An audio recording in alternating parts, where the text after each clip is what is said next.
Who was Mr. Rogers? Remember, you can pause, you can rewind, you can fast forward, whenever you want.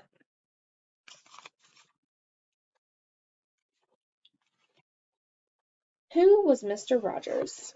Page 1. One day, when Fred Rogers was in high school, his teacher asked him for a favor. Another boy, Jim Strumbaugh, had gotten seriously hurt during football practice.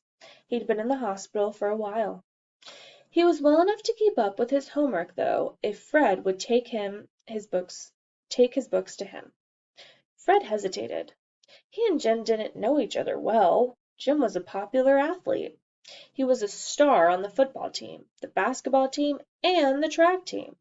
He got straight A's. He succeeded at everything, and everyone liked him. Fred was not at all like Jim. He wasn't athletic or outgoing. Fred wanted to help him out, though, so he agreed to visit Jim in the hospital. Fred was surprised at how well they got along. Jim was more than a good athlete. He was a good person. Jim and Fred became friends. On this page now. When Jim came back to school, he spread the word. That Rogers kid's okay. Fred's friendship with Jim helped him become more confident and outgoing, and Fred was always grateful to him. Jim had shown Fred how one person can change someone's life.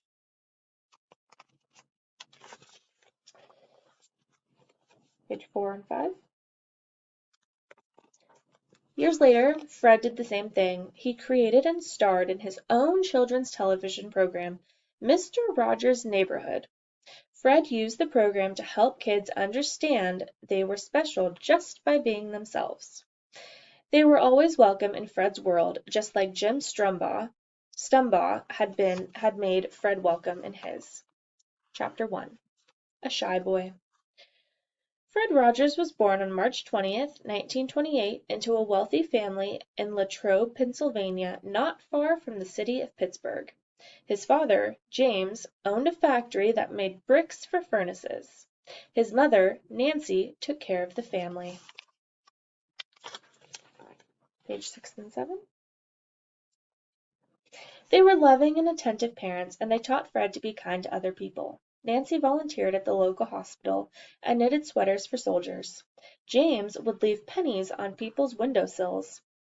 He liked to imagine their faces when they found them. The Great Depression. The Great Depression began in 1929. After the stock market crashed on October 29th of that year, many businesses were ruined. Ordinary people lost their homes and life savings when banks were forced to close. By 1933, a few short years later, 1 in every 4 Americans was out of work.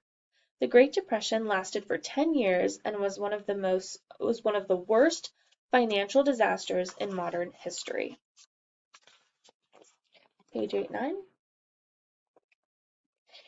Near the end of the Depression, when Fred was 11, his parents adopted a baby girl, Nancy Elaine. They called her Lainey. Until Lainey came along, though, Fred was an only child. Without a brother or sister, he was always looking for ways to have fun by himself. To make up for not having many real-life friends, he created pretend ones. He used paper bags or old socks to make puppets. He gave them different names and voices, and they all had their own personalities. As long as Fred had his puppets, he didn't get too lonely. He always had someone to talk to. Page 10-11. He also talked through his music. He loved to play songs on the piano to express himself. I was always able to cry or laugh or say I was angry through the tips of my fingers on the piano, he said.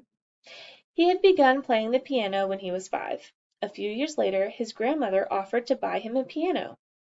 She said he could pick out whichever one he wanted. Fred chose a grand piano. It was one of the fanciest, most expensive pianos in the store.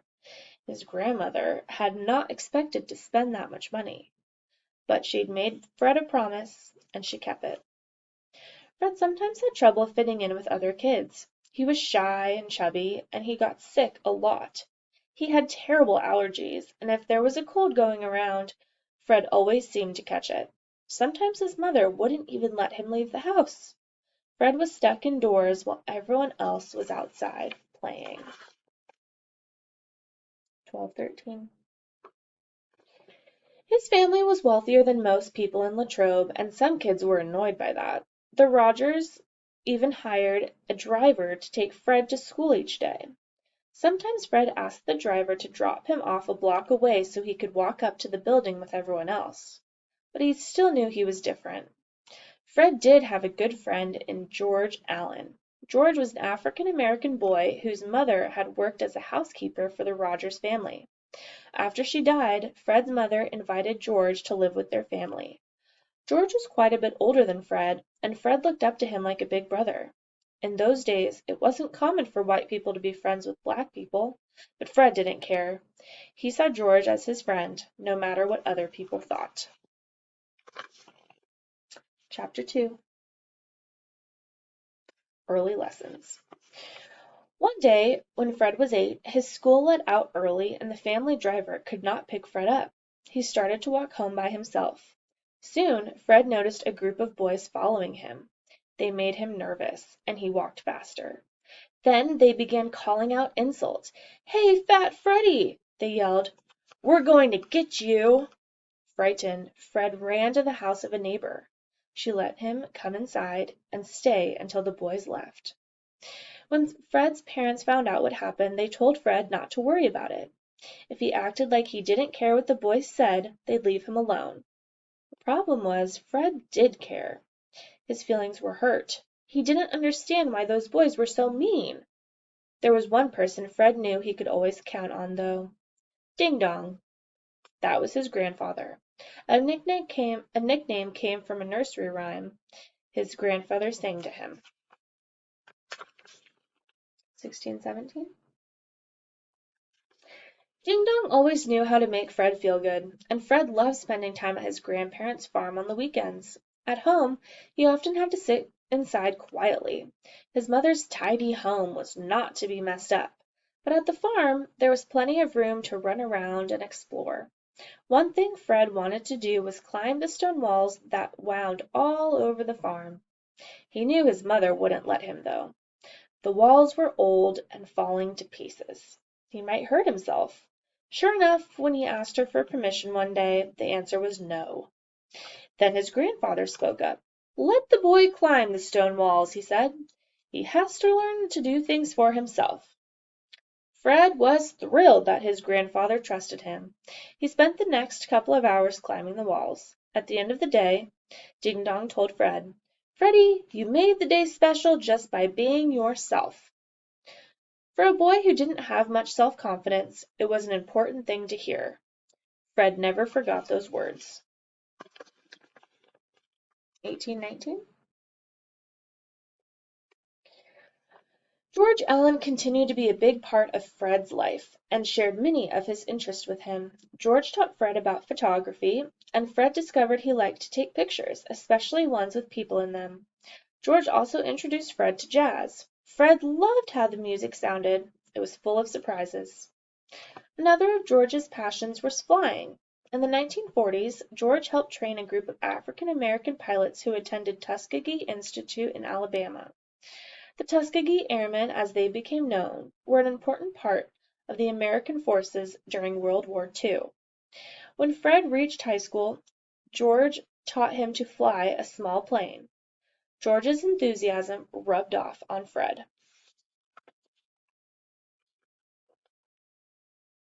2021.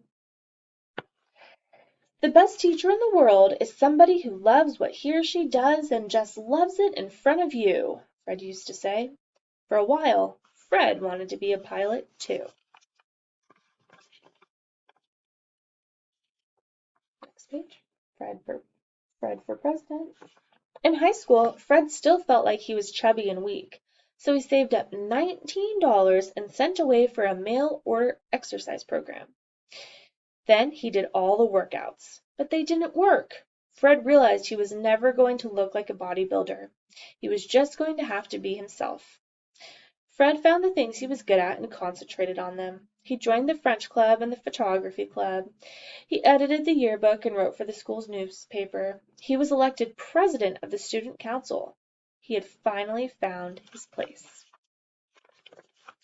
Chapter 3, Leaving Home, page 24. Fred graduated from high school in 1946. By then, he changed his mind about becoming a pilot. Instead, he decided to become a diplomat, someone who works with people from other countries to help solve problems. He enrolled at Dartmouth College in Hanover, New Hampshire. He planned to study foreign languages like French and Italian. They would help him talk to people from different parts of the world. After a year, though, Fred decided he didn't like Dartmouth that much, or very much. The winters were long and cold. He thought the teachers weren't very friendly. Plus, he missed making music. Fred transferred into the music department at Rollins College in Winter Park, Florida. He liked the people at Rollins College, and the warmer weather was nice too. 26, 27. One of the first people Fred met was another music student named Joanne Bird. She was amazed by how Fred could play the piano by ear, without using any sheet music. Sometimes he played popular songs everyone knew. Other times he could make one up on the spot. No one else could do that. The two became good friends. At Rollins, Fred was a good student. In 1951, he was set to graduate with a degree in music. Then he wanted to continue his education at a seminary, a place where he would study to become a minister. Fred had grown up going to church, and he wanted religion to be an important part of his life. But everything changed during his last year of college. When he came home from his school break, his parents had a surprise to show him. They'd bought a television. Television was still very new in the early 1950s, and not many families owned one. Fred had never watched TV. He was curious to see it. Later, Fred could not remember the name of the first program he watched, but he did remember one thing. It was terrible! It showed people throwing pies in each other's faces. Fred thought it was just a silly waste of time. 28, 29. TV was coming into more living rooms every day. If the programs were made well, television could be both entertaining and educational. It could be a wonderful way to reach people, especially young people. 30, 31. The early days of television. One of the first television stations to begin broadcasting was from a General Electric plant in New York State in 1928. But not too many people saw the news program that WRGB aired 3 days a week. Almost no one owned a television set yet. By 1951, there were about 10 million sets in the United States. Everything was still broadcast in black and white, and stations did not broadcast overnight. But audiences loved all the entertainment they could watch without having to leave their homes. Most shows were broadcast live, meaning the audience saw them at the same time they were being performed